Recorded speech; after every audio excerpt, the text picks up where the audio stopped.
Suasana ruang sidang Pengadilan Tindak Pidana Korupsi, Tipikor, Semarang, Manyaran, kembali tegang seperti biasanya. Majelis Hakim membuka sidang dengan agenda pembacaan nota keberatan atau eksepsi dalam perkara dugaan korupsi fasilitas kredit PT Sri Rejeki Isman Tbk, Sritex.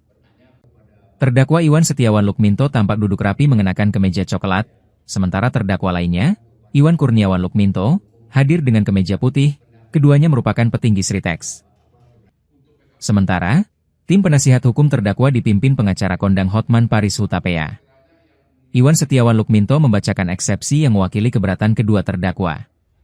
Dalam eksepsinya, dia menegaskan bahwa dakwaan JPU yang menyebut kerugian negara sebesar 1,35 triliun rupiah adalah prematur, karena belum memenuhi syarat kerugian negara yang nyata dan pasti sebagaimana dipersyaratkan dalam putusan MK.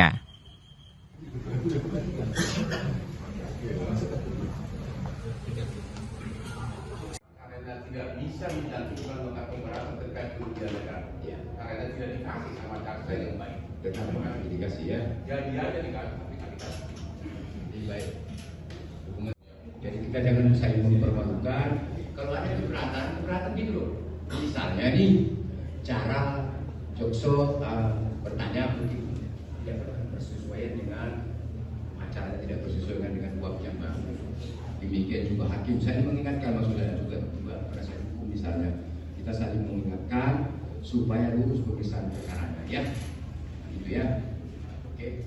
Pada baik pasal 162 ayat 3 ya, memberikan kesempatan kepada penuntut umum untuk mengajukan pendapat atas keberatan penasihat hukum terdakwa. Invoice untuk PKPU. Maka berdasarkan hal sebagaimana di atas, kami mohon kiranya yang mulia Majelis Hakim Pengadilan Tindak Pidana Korupsi pada Pengadilan Negeri Semarang yang memeriksa dan mengadili perkara hukum berkenan menjatuhkan putusan sebagai berikut. Mengadili 1. Menyatakan nota keberatan dalam kurung perlawanan dari penasihat hukum terdakwa Iwan Setiawan alias Iwan Setiawan diterima. Menyatakan surat dakwaan jaksa penuntut umum nomor register PDS 06 tanggal 12 Desember 2025 batal demi hukum atau setidak-tidaknya tidak dapat diterima atau NO meet on one click. 3. Memerintahkan pengembalian perkara ini kepada jaksa penuntut umum. 4. Memerintahkan terdakwa dibebaskan dari tahanan negara setelah putusan ini diucapkan. 5. Membebankan biaya perkara kepada negara. Atau jika majelis hakim berpendapat lain, kami mohon agar memberikan putusan yang seadil-adilnya ex pono demi tegaknya kehadiran percaya Tuhan Yang Maha Esa. Hormat kami tim penasihat hukum. Sekian dan terima kasih.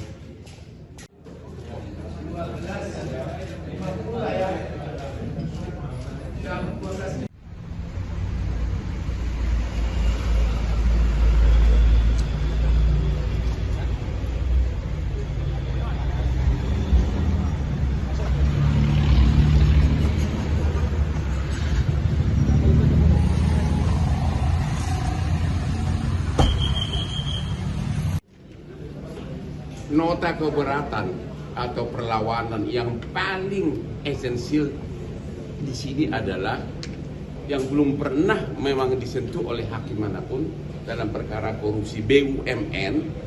Ada Undang-Undang Nomor 1 Tahun 2025. Itu adalah undang-undang yang pertama diterbitkan oleh pemerintah yang sekarang, yang menyatakan bahwa kerugian BUMN bukan lagi kerugian negara.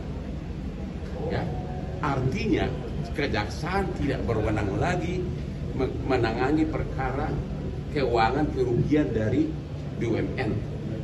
Itu dua undang-undang, Undang-Undang Nomor 1 Tahun 2025 dan Undang-Undang Nomor 16 Tahun 2025. Dua undang-undang, bukan penafsiran kami.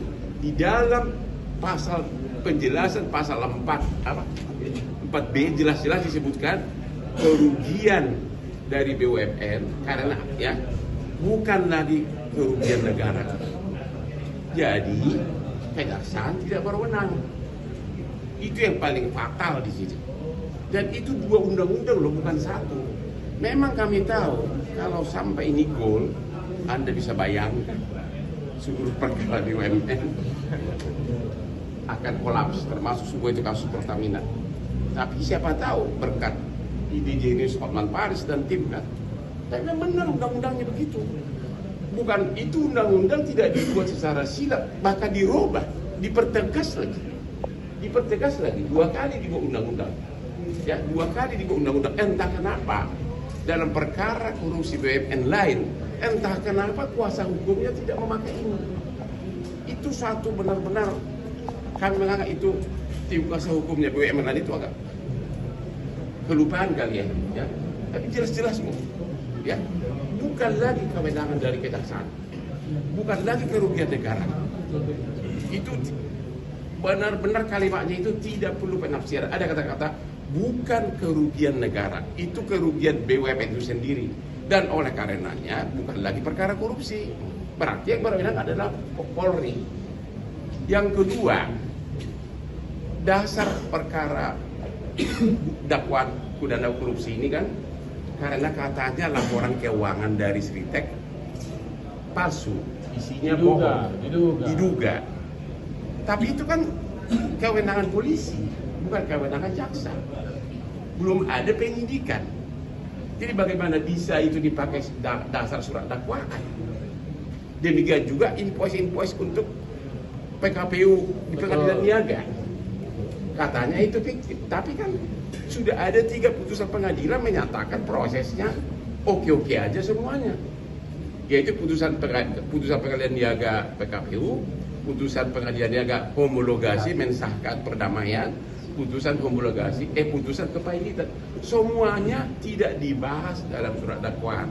Jadi bagaimana bisa jaksa menyampingkan 3 putusan pengadilan niaga? Dan satu lagi yang paling fatal adalah proses kepailitan PT Sritek sekarang ini sedang dalam taraf di mana seluruh kreditor termasuk 3 bank daerah ini mengajukan mendaftarkan tagihan untuk nanti dibayar dari hasil penjualan pelelangan.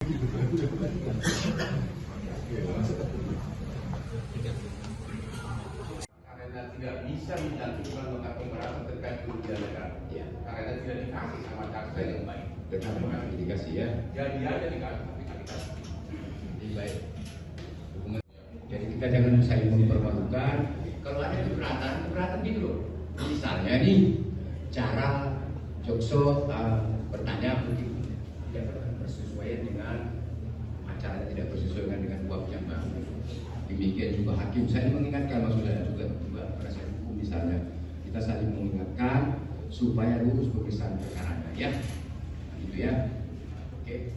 Pada baik pasal 162 ayat 3 ya, memberikan kesempatan kepada penuntut umum untuk mengajukan pendapat atas keberatan penasihat hukum terdakwa. Invoice untuk PKPU. Maka berdasarkan hal sebagaimana di atas, kami mohon kiranya yang mulia Majelis Hakim Pengadilan Tindak Pidana Korupsi pada Pengadilan Negeri Semarang yang memeriksa dan mengadili perkara berkenan menjatuhkan putusan sebagai berikut. Mengadili 1. Menyatakan nota keberatan dalam kurun perlawanan dari penasihat hukum terdakwa Iwan Setiawan alias Iwan Setiawan diterima. Menyatakan surat dakwaan jaksa penuntut umum nomor register PDS 06 tanggal 12 Desember 2025 batal demi hukum atau setidak-tidaknya tidak dapat diterima atau NO meet on panklik. 3. Memerintahkan pengembalian perkara ini kepada jaksa penuntut umum. 4. Memerintahkan terdakwa dibebaskan dari tahanan negara setelah putusan ini diucapkan. 5. Membebaskan biaya perkara kepada negara. Atau jika majelis hakim berpendapat lain, kami mohon agar memberikan putusan yang seadil-adilnya ex bono demi tegaknya keadilan percaya ketuhanan yang Maha Esa. Hormat kami tim penasihat hukum. Sekian, terima kasih.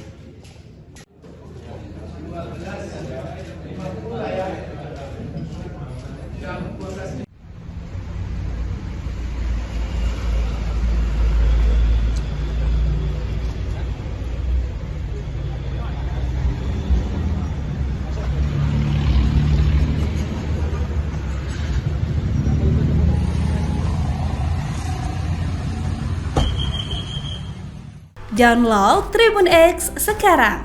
Menghadirkan lokal menjadi Indonesia.